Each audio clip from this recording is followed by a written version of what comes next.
I know my heart is a ghost town.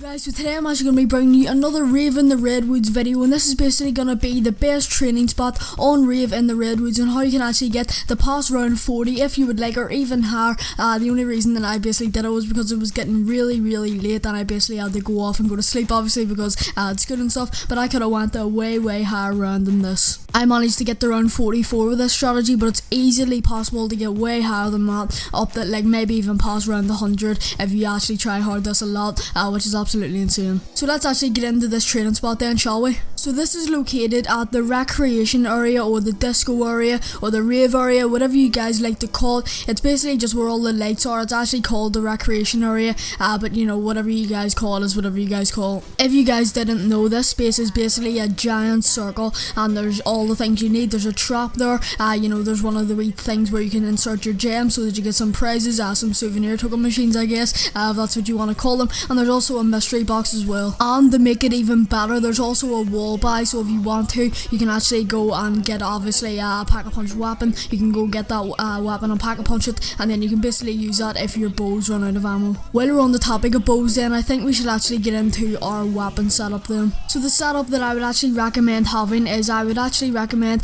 that you get 3 weapons. Obviously you're going to need this through mule munchies, but what you can actually do is I would recommend having 2 bows and 1 normal weapon, or in this gameplay I literally just effed it and literally just have 3 bows. You can do that if you want to, but I wouldn't actually recommend it because I found myself running out of ammo a lot on the higher rounds, so yeah, I wouldn't recommend doing that. I'd recommend actually buying the wall buy, which is the Karma or the Type 2, and yeah, I'd say that's probably better. Let's get into the perk setup then. What perks are you gonna want to have? So let's obviously get the, you know, the obvious ones out of the way then. We're actually gonna be having Tough Enough, which is Juggernog obviously, and then Up and Atoms, obviously if you go down you can get back up again, Quick Revive basically, and yeah, they're the 2 essential ones basically. Racing Stripes or Stamina Up is very useful to have, especially when training, and I would just recommend having this in general. Speed Cola is just a nice thing to have just in case you obviously you know, need to reload your bow in a really sticky situation, and it can help you get out of that. And then obviously Mule Munchies, just because you want to have that 3rd weapon. Another tip I would also recommend doing then is do not turn on the Rave mode. A lot of you guys may think it looks really cool and you may just want to have it on at all times. Please don't, because that's what actually makes the boss or the slasher spawn in, which is just not what you want, because he's very difficult to kill and it's just not what you want. You've got enough things to deal with, like zombies and other stuff as well, trying to, you know, like concentrate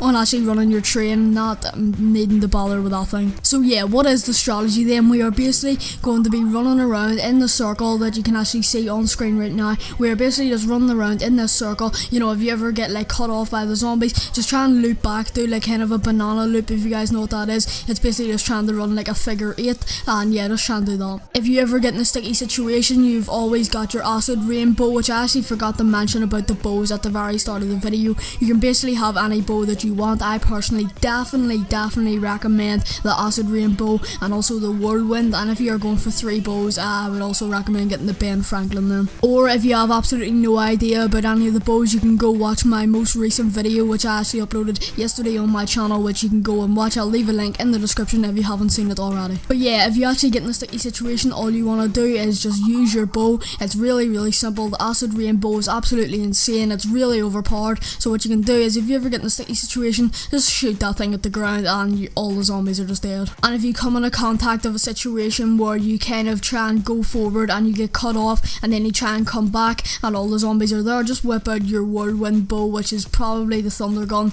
It's more than likely what they were supposed to do, the thunder gun, but yeah, it's probably a remake of that actually, but yeah, just whip out the whirlwind or the thunder gun, whatever you guys want to call it. Yeah, just whip that out and shoot a few shots of it and you're basically gone, because these bows are ridiculously overpowered. Just some more useful tips then, I would actually recommend just going to get some ammo for your actual gun, for your Karma or for your Type 2 every round. Not during the round obviously, but at the end of the round or the start of the round, I would actually recommend going and get some ammo for that, just in case you run out of ammo in your bows. I would also actually recommend having some of the Fate and Fortune cards on, such as Perk Insured, you know, all the ammos, just something like that, just some good Fate and Fortune cards to help you survive. And yeah, that is basically the strategy guys. If you just keep doing that, you will basically be on your road to round the 100, and you can easily get whatever round you want if you grind it out hard enough. But yeah, that has been the end of this video, guys. Hope you did enjoy. If you did, make sure to leave a like and subscribe, and also let me know what you guys thought of the video in the comment section below. And yeah, I'm out, guys. Peace.